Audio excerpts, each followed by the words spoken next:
नमो भगवते वासुदेवाय. तर आपण श्रीमद भागवत महापुराण पाहत आहोत आणि त्यातील आपला 10वा स्कंद. 10व्या स्कंदातील अध्याय 71व्या अध्यायामध्ये आपण श्रीकृष्णांचे इंद्रप्रस्थाला जाणे पाहणार आहोत. श्रीसुख म्हणतात, श्रीकृष्णांचे म्हणणे ऐकून अत्यंत बुद्धिमान उद्धवाने देवर्षी नारद, सभासद आणि श्रीकृष्णांच्या मतावर विचार केला आणि नंतर तो बोलू लागला.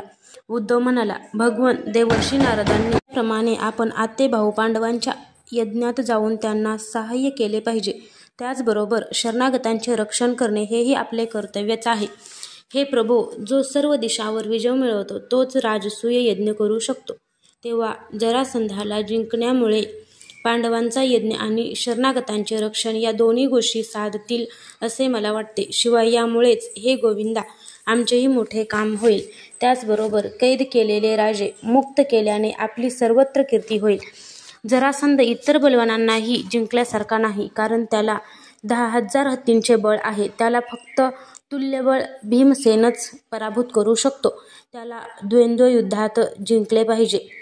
100 अक्षौहिणी सेना घेऊन युद्धात उतरेल तेव्हा नको. जरासंध हा ब्राह्मण भक्त आहे. जर ब्राह्मणांनी त्याच्याकडे याचना केली तर तो त्याला विनमुख पाठवित नाही. म्हणून भीमसेनाने ब्राह्मणाचा वेश घेऊन त्याच्याकडे भिक्षा मागावी. आपल्या उपस्थितीमध्ये द्वंद्व युद्धात भीमसेन त्याला मारेल याविषयी शंका नाही. हे प्रभो, आपण सर्व शक्तिमान, रूपरहित कालस्वरूप आहात. विश्वाची निर्मिती आणि प्रलय आपल्याच शक्तीने होतात. ब्रह्मदेव आणि शंकर हे केवळ निमित्त मात्र आहेत. त्याचप्रमाणे जरासंधाचा वध आपल्या शक्तीने होईल. भीमसेन त्याला फक्त निमित्त मात्र असेल. तेव्हा कैदखान्यात पडलेल्या राजांच्या राण्या स्वतःच्या महालात आपल्या या विशुद्ध लीलेचे गायन करतील की आपण त्यांच्या शत्रूंचा नाश केलात आणि त्यांच्या पतींना सोडविलेत.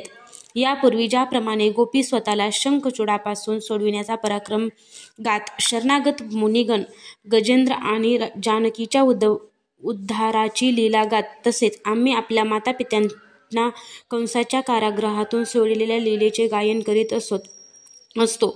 म्हणून हे श्रीकृष्णा, जरासंधाचा वध पुष्कळ गोष्टी साध्य करून देईल. बंदिस्त राजांच्या पुण्य प्रभावाने किंवा जरासंधाच्या पाप प्रभावाने आपणही यावेळी राजसूय यज्ञ होणेच पसंत करीत आहात. श्रीसुख म्हणतात, परीक्षिता, उद्धवाचा हा सल्ला सर्व प्रकारे हितकारक होता. खोडून काढता येणारा नव्हता. देवर्षी नारद यदुवंशातील ज्येष्ठ, श्रेष्ठ आणि स्वतः श्रीकृष्णांनी सुद्धा त्यांचे म्हणणे मनापासून मान्य केले. अंतर्यामी भगवान श्रीकृष्णाने यानंतर वसुदेव इत्यादी गुरुजनांची संमती घेऊन दारुक, जैत्र इत्यादी सेवकांना इंद्रप्रस्थाकडे जाण्यासाठी तयारी करण्याची आज्ञा केली. यानंतर शत्रुसंहारक श्रीकृष्णांनी यदुराज, उग्रसेन व बलरामांची आज्ञा घेऊन मुलाबाळांसह राण्या आणि त्यांचे सर्व सामान पुढे पाठविले व पाठोपाठ दारुकाने आणलेल्या गरुडध्वज रथावर ते स्वतः आरूढ झाले. त्यानंतर रथ, हत्ती, घोडेस्वार आणि पायदळ यांची प्रचंड सेना घेऊन ते निघाले. त्यावेळी मृदंग, नगारे, ढोल, शंख आणि रणशिंगांच्या उच्च स्वराने सर्व दिशा दुमदुमून गेल्या. रुक्मिणी इत्यादी श्रीकृष्णांच्या हजारो पतिव्रता पत्न्या आपल्या मुलांसह सुंदर वस्त्रालंकार, चंदन, फुलांचे हार इत्यादींनी नटून थटून डोल्या, रथ आणि सोन्याने मढविलेल्या पालख्यात बसून पतींच्या मागून निघाल्या. यावेळी पायदळ शिपाई हातात ढाल तलवारी घेऊन त्यांचे रक्षण करीत चालले होते. याच प्रकारे त्यांच्या सेवकांच्या स्त्रिया आणि वीरांगना चांगल्या प्रकारे वेशभूषा करून गवताच्या झोपड्या, वेगवेगळ्या प्रकारचे तंबू, कनाती, कांबळी तसेच अंथरूण, पांघरूण इत्यादी सामग्री बैल, म्हशी, गाढवे आणि खेचरांवर लादून, तसेच स्वतः पालख्या, उंट, छकडे आणि हत्ती यावर बसून चालू लागल्या.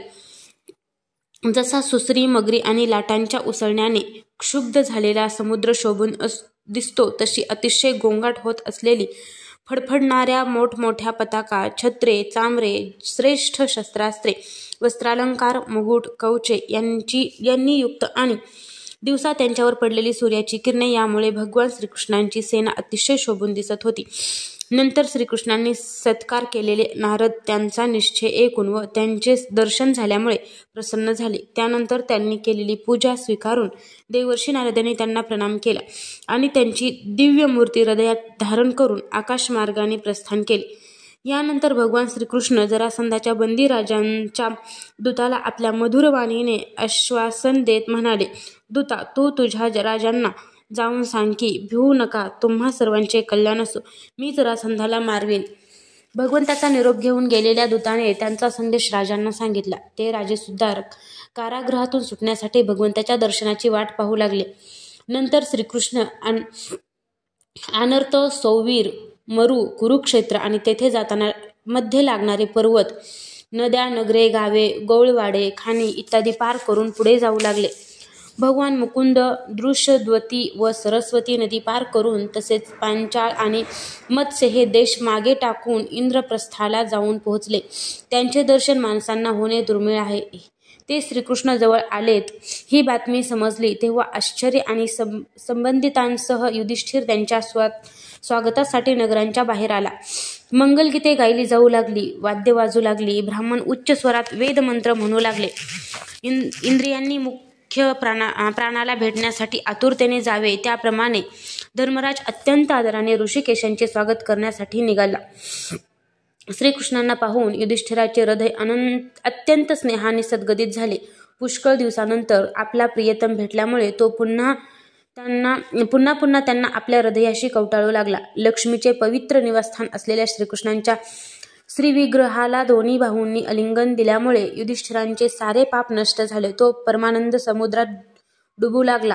त्यांच्या डोळ्यातून आनंदाश्रू वाहू लागले. अंग अंग रोमांचित झाले. त्याला या मायिक प्रपंचाचे स्मरणही राहिले नाही. त्यानंतर भीमसेनाने मंद हास्य करून आपले मामे भाऊ श्रीकृष्णांना आलिंगन दिले. त्यावेळी झालेल्या आनंदाने आणि प्रेमोत्कर्षाने त्याची सारी इंद्रिये उचंबळून आली. नकुल, सहदेव आणि अर्जुन यांनी सुद्धा आपले परमप्रियतम आणि अकारण हितचिंतक अशा भगवान श्रीकृष्णांना मोठ्या आनंदाने आलिंगन दिले. त्यावेळी त्यांच्याही नेत्रातून अश्रूंचा पूर वाहू लागला. अर्जुनाने भगवान श्रीकृष्णांना पुन्हा आलिंगन दिले. नकुल आणि सहदेवाने अभिवादन केले आणि स्वतः भगवान श्रीकृष्णांनी ब्राह्मणांना आणि कुरुवंशातील वृद्धांना त्यांच्या योग्यतेप्रमाणे नमस्कार केला. कुरुसृंजय आणि कैकेय देशांच्या राजांनी भगवान श्रीकृष्णांचा सन्मान केला आणि भगवान श्रीकृष्णांनी सुद्धा त्यांचा यथायोग्य सत्कार केला. सूत, मागध, वंदी आणि ब्राह्मण भगवंताची स्तुती करू लागले. तसेच गंधर्व, नट, विदूषक इत्यादी मृदंग, शंख, नगारे, विणा, ढोल आणि शिंगे वाजवून भगवान श्रीकृष्णांना प्रसन्न करण्यासाठी नाचू लागले. पुण्यकीर्तीचे चूडामणी अशा श्रीकृष्णांनी अशा प्रकारे आपल्या सहृदय बांधवांसह सर्व प्रकारे सुशोभित केलेल्या इंद्रप्रस्थ नगरीत लोकांकडून स्तुती घेत प्रवेश केला. इंद्रप्रस्थ नगरातील मार्ग हत्तींच्या मदरसाने व सुगंधित पाण्याने सुगंधित झाले होते. जागोजागी रंगीबेरंगी ध्वज लावले होते. सोन्यांची तोरणे बांधली गेली होती आणि पाणी भरलेले सुवर्ण कलश ठेवलेले होते. नगरातील स्त्री पुरुष स्नान करून नवीन वस्त्रे, अलंकार, फुलांचे हार आणि सुवासिक द्रव्यांनी नटलेले होते. घराघरात फुलांनी सजविलेले दिवे पेटवलेले होते. प्रत्येक घराच्या झुरोक्यातून धुपांचा सुगंधी धूर बाहेर पडत होता. त्या घरावर पताका फडकत होत्या ज्यांच्यावर सोन्यांचे कलश बसवलेले होते. अशी चांदीची शिखरे झगमगत होती. अशा प्रकारचे वाडे असलेली पांडवांची राजधानी पाहत भगवान श्रीकृष्ण चालले होते. तरुणींना जेव्हा समजले की मानवी डोळ्यांचे पारणे फेडणारे भगवान श्रीकृष्ण राजमार्गावरून निघाले आहेत तेव्हा त्यांच्या दर्शनाच्या उत्कंठेने त्यांच्या वेण्या आणि नेरगाठी ढिल्या पडल्या. काहींनी घरातील काम अर्धवट सोडून दिले तर काही जणी शय्येवर झोपलेल्या पतींना सुद्धा सोडून देऊन श्रीकृष्णांच्या दर्शनासाठी धावतच राजमार्गावर आल्या. सडकेवर हत्ती, घोडे, रथ आणि पायदळ सेना यांची एकच गर्दी झाली होती. त्या स्त्रियांनी गच्च्यावर चढून सपत्नीक श्रीकृष्णांचे दर्शन घेतले. त्यांच्यावर पुष्पवर्षाव केला आणि मनोमन त्यांना आलिंगन देऊन प्रेमपूर्ण मंद हास्ययुक्त नजरेने त्यांचे स्वागत केले. चंद्राभोवती असणाऱ्या ताऱ्यांप्रमाणे श्रीकृष्णांच्या पत्न्यांना राजमार्गावर पाहून नगरातील स्त्री आपापसात म्हणू लागल्या की या भाग्यवान राण्यांनी असे कोणते पुण्य केले असावे की ज्यामुळे पुरुषोत्तम श्रीकृष्ण आपले दिव्य हास्य आणि विलासपूर्ण नजरेने त्यांच्याकडे पाहून त्यांच्या डोळ्यांना परम आनंद देत आहेत. श्रीकृष्ण अशा प्रकारे जात असता निष्पाप शिल्पकारांनी ठिकठिकाणी त्यांना भेटून अनेक मंगल वस्तूंनी त्यांची पूजा करून त्यांचे स्वागत केले. श्रीकृष्णांना पाहून अंतपुरातील स्त्रियांनी घाईघाईने येऊन प्रेमपूर्ण डोळ्यांनी भगवंताचे स्वागत केले. त्यांचा स्वीकार करीत श्रीकृष्ण राजवाड्यात आले. आपला त्रिभुवनपती भाचा श्रीकृष्ण याला जेव्हा कुंतीने पाहिले तेव्हा तिचे हृदय प्रेमाने भरून आले. पलंगावरून उठून ती सुनांसह पुढे आली आणि तिने भाच्याला छातीशी धरले. युधिष्ठिराने देवेश्वर भगवान श्रीकृष्णांना राजमहालात आदरपूर्वक आणले, पण तेव्हा आनंदाच्या भरात भगवंताची पूजा कशी करावी हेच राजा विसरून गेला. राजा भगवान श्रीकृष्णांनी आत्या कुंती आणि वडील मंडळींच्या पत्न्यांना अभिवादन केले. त्यांची बहीण सुभद्रा आणि द्रौपदीने भगवंतांना नमस्कार केला. सासूने सांगितल्याप्रमाणे द्रौपदीने वस्त्रे, अलंकार, पुष्पहार इत्यादींद्वारा रुक्मिणी, सत्यभामा, भद्रा, जांबवती, कालिंदी, मित्रविंदा, लक्ष्मणा आणि सत्या या भगवान श्रीकृष्णांच्या पट्ट राण्यांचा व तेथे आलेल्या अन्य राण्यांचाही यथायोग्य सत्कार केला. युधिष्ठिराने श्रीकृष्णांना त्यांची सेना, सेवक, मंत्री आणि पत्न्यांना नित्य नवे वाटेल अशा ठिकाणी आरामात राहण्याची व्यवस्था केली. अर्जुनाच्या बरोबर राहून श्रीकृष्णांनी खांडवण देऊन अग्नीला तृप्त केले होते आणि त्यातून मयासुराला वाचविले होते. त्या मयासुरानेच युधिष्ठिराला एक दिव्य सभागृह तयार करून दिले. युधिष्ठिराला आनंद देण्यासाठी श्रीकृष्ण काही महिने तेथेच राहिले. ते अर्जुनासह वेळोवेळी रथावर स्वार होऊन विहार करण्यासाठी सैनिकांसह इतरत्र जात असत. अध्याय 71 समाप्त.